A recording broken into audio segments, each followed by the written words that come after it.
यदि आप दोनों के बीच मौन की स्थिति चल रही है और आपके मन में प्रश्न उठ रहा है कि सामने वाला कब बोलेगा, क्यों नहीं बोल रहा, क्या यह संबंध समाप्त हो गया या अभी भी ईश्वर की इच्छा से कुछ शेष है, तो इस विषय को शास्त्र की दृष्टि से समझिए।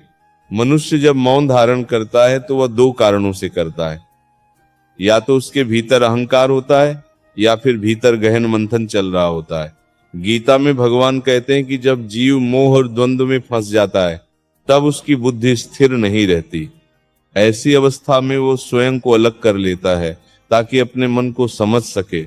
यदि आपका संबंध सच्चे भाव, सरलता और पवित्रता पर आधारित है तो स्मृतियां उसे अवश्य स्पर्श कर रही होंगी। स्नेह कभी अचानक समाप्त नहीं होता, वह भीतर छिपा रहता है। परंतु जहां अहं का आवरण आ जाता है वहां वाणी रुक जाती है।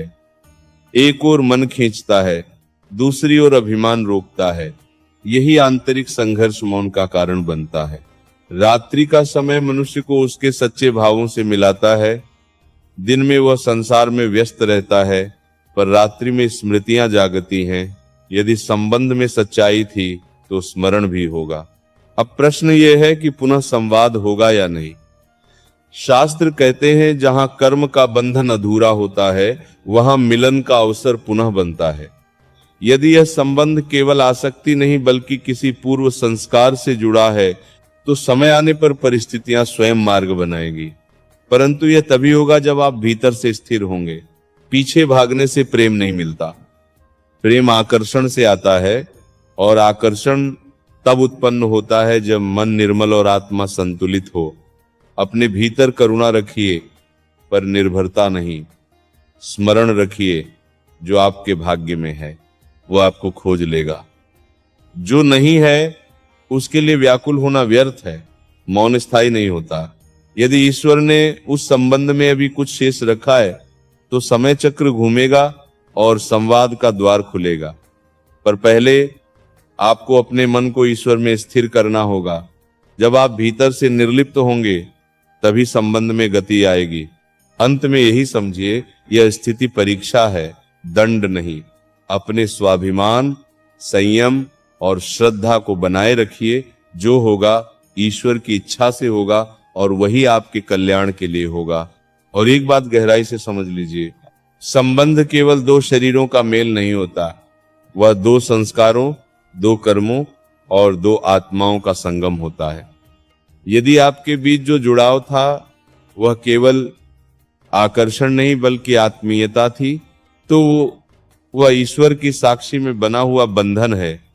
ऐसे बंधन समय के झोंकों से टूटते नहीं, केवल परीक्षा से गुजरते हैं। कभी कभी भगवान हमें मौन इसलिए देते हैं ताकि हम स्वयं को देख सकें। आप इस समय ये मत सोचिए कि सामने वाला क्या कर रहा है। पहले ये देखिए कि आपके भीतर क्या चल रहा है। क्या आप प्रेम कर रहे हैं या अधिकार जता रहे हैं? क्या आप स्नेह में हैं या भय में हैं?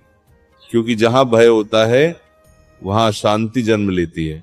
ध्यान रखिए, सच्चा प्रेम कभी भागता नहीं और सच्चा प्रेम कभी पीछा भी नहीं करवाता। वह तो सहज होता है। यदि आपके मन में बेचैनी है तो उसका उपचार सामने वाला नहीं, आपका अपना आत्मबल है। अपने दिन को साधना में लगाइए, अपने मन को नामस्मरण में लगाइए। जब मन भगवान के चरणों में टिकता है तब संसार के सारे प्रश्न हल्के लगने लगते हैं। यदि ये संबंध आपके जीवन के पथ में पुनः आना होगा तो बिना प्रयास के आएगा। परिस्थितियां स्वयं अनुकूल बनेंगी। और यदि नहीं आना होगा तो ईश्वर उससे भी श्रेष्ठ कुछ आपके लिए रच रहे होंगे। इसीलिए व्याकुलता त्याग दीजिए। समय चक्र घूमता है। आज मौन है, कल संवाद हो सकता है। आज दूरी है, कल समीपता भी हो सकती है। पर जो भी हो, पहले अपने भीतर स्थिरता लाइए। जब आप भीतर से पूर्ण हो जाते हैं तब कोई आपको छोड़कर नहीं जाता, और यदि जाता है तो वो आपके लिए था ही नहीं। इस समय को तपस्या समझिए, मौन को अवसर समझिए, अपने स्वभाव को मधुर बनाइए, अपने कर्म को शुद्ध रखिए और अपने मन को प्रभु के स्मरण में रखिए। जो आपके भाग्य में है वह किसी भी परिस्थिति में आपसे दूर नहीं रह सकता। ईश्वर सबका मंगल करे। जो भी आपके जीवन के लिए हितकारी होगा वही घटित होगा। शांत रहिए, संयम रखिए और विश्वास बनाए रखिए।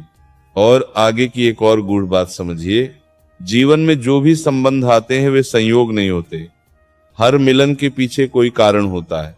कभी वह हमें कुछ देने आता है, कभी कुछ सिखाने। यदि इस समय मौन है तो संभव है ये आपको धैर्य सिखा रहा हो। धैर्य ही प्रेम की पहली परीक्षा है। शास्त्रों में कहा गया है, जो प्रतीक्षा कर सकता है वही प्राप्ति का अधिकारी बनता है। पर प्रतीक्षा भी कैसी? व्याकुल होकर नहीं, विश्वास के साथ भीतर यह दृढ़ भाव रखिए कि जो होगा वह मेरे कल्याण के लिए होगा। आप अपने मन से एक प्रश्न कीजिए, यदि आज ही वह सामने आ जाए तो क्या मैं स्थिर हूं? क्या मैं पहले जैसी ही उलझनों में पड़ जाऊंगा या अब मैं अधिक परिपक्व हो चुका हूं? ईश्वर हमें पहले भीतर से योग्य बनाते हैं, फिर फल देते हैं। इसलिए इस समय को स्वयं को संवारने में लगाइए। अहंकार संबंध को तोड़ता है, पर विनम्रता उसे जोड़ती है।